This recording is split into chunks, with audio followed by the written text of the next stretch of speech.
धैर्य। जीवन में अधिकतर हम ये देखते कि धैर्य कब है। बहुत सारे लोग हैं जो अपने जीवन में धैर्य नहीं है, किसी चीज को धैर्यशीलता वो नहीं रख सकते। एक छोटा सा दृष्टांत, धैर्य रखने से क्या मिलता है और धैर्य नहीं रखने से क्या खो देते हैं हम। एक गांव में एक लड़का था। वह लड़का मूर्ति बनाने का काम करते थे और मूर्ति बनाने का काम इतने अच्छे से करते हैं, वो भी पत्थर काट के मूर्ति बनाते थे। वो लड़का अगर कहीं पे जाता था तो वो अपने काम का जो सामान है उस सामान को अपने साथ लेकर जाते थे। तो उसने क्या किया, कहीं जा रहे थे तो अपना काम का जो सामान है, हथौड़ा आदि जो कुछ भी होता है, वो अपने साथ लेकर जा रहे थे। तो कुछ दूर जाने के बाद क्या देखा कि बड़े बड़े पत्थर पड़े हुए हैं, सुंदर सुंदर। तो उसने सोचा कि अगर इस पत्थर को काट के मैं मूर्ति बनाता हूं और उसे बेचूंगा तो अधिक धन मिलेगा। तो उस लड़के ने उस पत्थर को परखने गए। तो उसे जब काटने जा रहे थे तो उस पत्थर से एक आवाज निकला कि मुझे कष्ट हो रहा है, मुझे दर्द हो रहा है। तो ये आवाज उस लड़के तक पहुंच गई। उसने महसूस किया तो उस पत्थर को छोड़कर देखा कि इधर एक सफेद पत्थर पड़ा हुआ है। वो पत्थर भी सफेद था और ये पत्थर भी सफेद। तो उसने सोचा कि ये पत्थर नहीं तो ये पत्थर सही है। तो उसने क्या किया, उस पत्थर को काटने गए। जब उस पत्थर को काट रहा था तो उस पत्थर को भी दर्द हो रहा था, उसमें से भी आवाज आया, लेकिन वो आवाज हल्का था। वो ज्यादा आवाज नहीं किया उस पत्थर ने। और उस लड़का ने उस पत्थर को काट काट कर एक गणेश का आकार दिया है। वह लड़का ने क्या किया, उस गणेश को जो पत्थर था, मूर्ति, उसको घर लेके जाएगा। और साथ में उसने ये भी सोचा कि ये जो पत्थर है इसको भी मैं अपने साथ लेके जाता हूँ। ये भी दिखने में सुंदर है, लेकिन इसे मैं कुछ करूंगा नहीं, ये ऐसे ही मेरे पास रहेगा।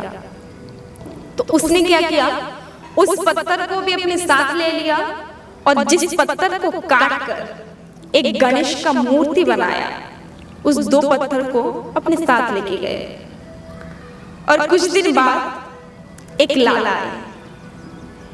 वो लाला ने उस गणेश को मूर्ति को पसंद किया और उससे कहा कि अरे भाई, ये गणेश का मूर्ति मुझे बहुत पसंद आया, इसे मुझे दे दो। फिर जो भी पैसे होते हैं उसको देते हैं और वो मूर्ति लेके जाते हैं।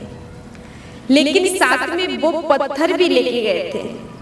उस लाला ने कहा था कि अरे भाई, मुझे ना एक पत्थर भी चाहिए। तो उसने कहा कि ठीक है, मेरे पास एक पत्थर है, इसे आप लेके जाओ। तो उस लाला ने क्या किया था, वो गणेश की मूर्ति को भी अपने साथ लेके आए और उस पत्थर को भी लेके आए। घर आके उस गणेश की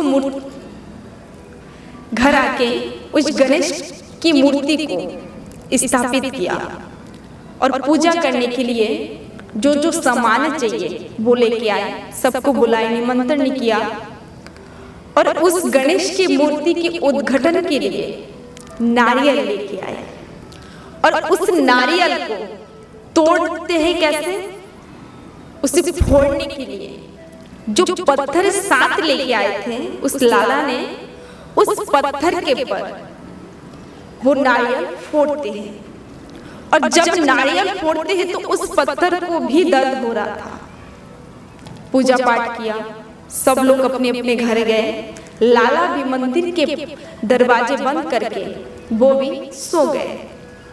अब जो गणेश की मूर्ति है और जो पत्थर, उस पत्थर ने कहा कि अरे पत्थर भाई।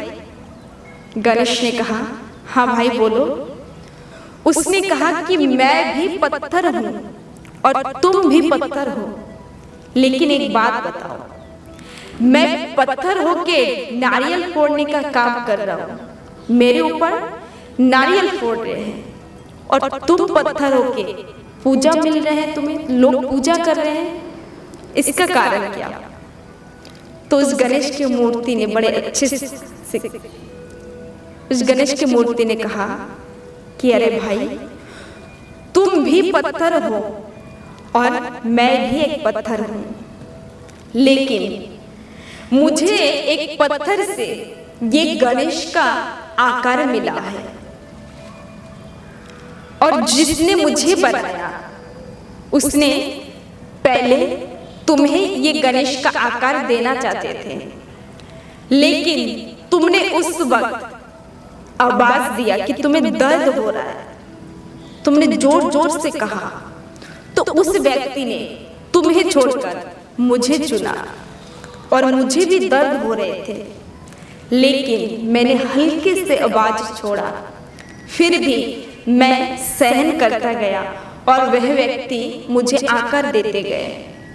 आज तुम भी पत्थर हो, मैं भी पत्थर हूं। तुम नारियल फोड़ने के काम आए, क्यों? क्योंकि तुम में सहन नहीं था, तुम दर्द सहन नहीं कर सकते थे और मैं दर्द सहन कर आज मुझे गणेश का रूप मिला है। तब उस पत्थर को समझ में आया। तो इस कथा से हमें क्या ज्ञान मिलता है? हमें ये ज्ञान मिलता है कि हम जिस कोई भी कर्म हो, जिस मार्ग पे है हम, उस मार्ग पे हमें चलना चाहिए। परेशानियां, दुख, दर्द सब कुछ आएंगे, लेकिन उस पथ पर ही टिके रहना है, धैर्य रखना है।